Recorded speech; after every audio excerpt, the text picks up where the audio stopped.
Hey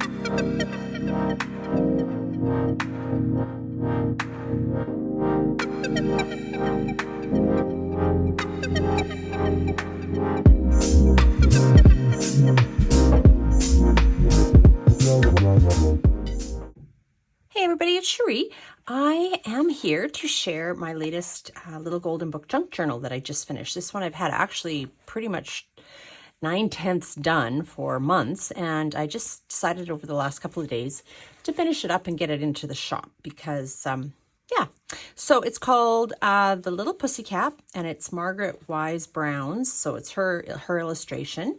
And the copyright on this book is it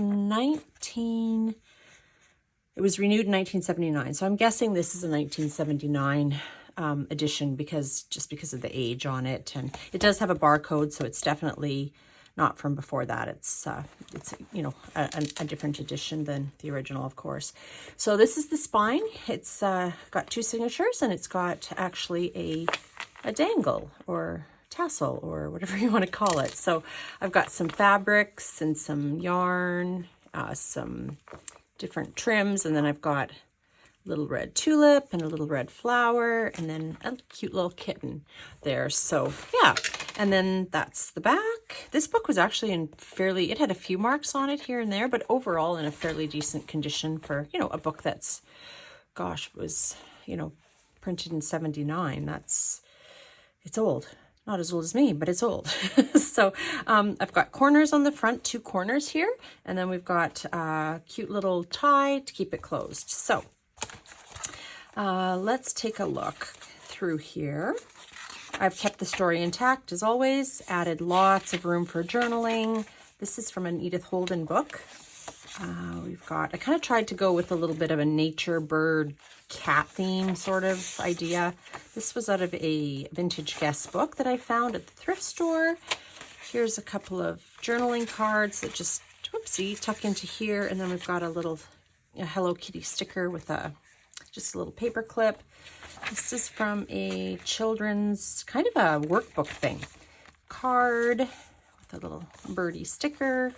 Lots of room to put your pictures. More of the story. This was a vintage Disney Aristocats book that I found at the thrift store, which I thought the kittens is cute. And then I've paired it up with this kind of green stripy scrapbook paper. So we've got lots of room here for all kinds of things. I've just got a couple of little cards here you can use for journaling cards. A glassine bag you can use somewhere with another card in it. It's fun to decorate those up and put pictures on them and things like that. It's the other half of the book, the story. I love the illustrations of Margaret Wise Brown. They're so nostalgic. But lots of white space in this book. I don't usually put quite so much white space, but I know some people do really like that, so you don't want it too done. Here's a belly band with just a little, you could use it this way or this way, put notes in there, pictures.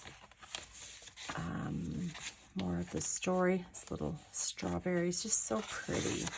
And so then I kind of carried it through with that theme of fruit here from the Edith Holden book. We've got more paper. I love the blue eyes of this cat.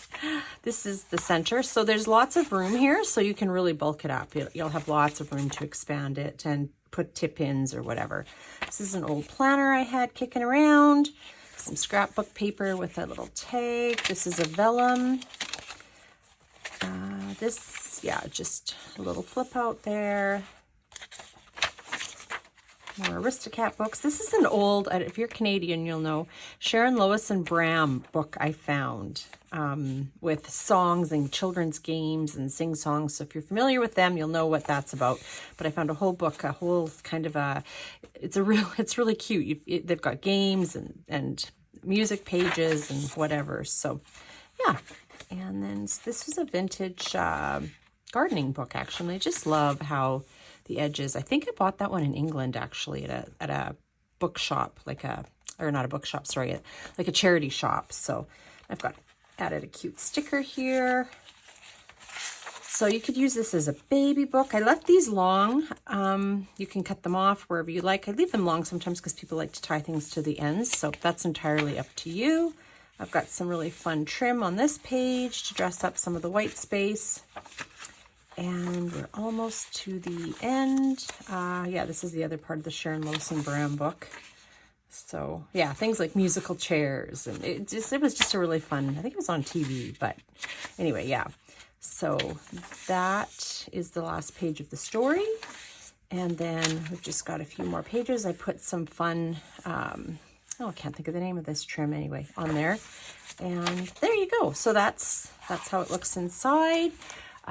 Yeah, this could be the tassel, I should say, can be taken off. Obviously, it's on a lobster clip, so you can take it off so you can lay the book flat for when you're actually doing some journaling. Now to get it back on. So I'm kind of handicapped when it comes to those sorts of things. So anyway, there you go. That will be in the shop later today. I wanted to get it in there before, I was going to say Good Friday, but that is completely wrong. Black Friday. Oh my gosh, you guys, like seriously, some days I think I need to sleep in. So anyhow, yeah, that's another fun junk journal going up in the shop. And I actually discovered that journals, or pardon me, not journals, books, do not carry tariffs. So I can ship these into the States. I had them out of the shop, and I had someone contact me and ask if I could find out what the tariffs would cost her to have it shipped, because it was a childhood classic that she loved. I think it was the 3 Color Kittens or something. Anyway, so I went to the post office and I filled out there. We have an app here in Canada through, well, that the post office uses, and it said that there are no tariffs on books. And yeah, the girl at the front confirmed that. So that was really a lovely discovery. So there are no tariffs. So all you'll be charged is your shipping. So yeah, it'll be 30% off for the Black Friday weekend. Everything in the shop will be 30% off. So yeah, I hope you enjoyed that, and we will see you in the next one. Take care, everybody. Bye.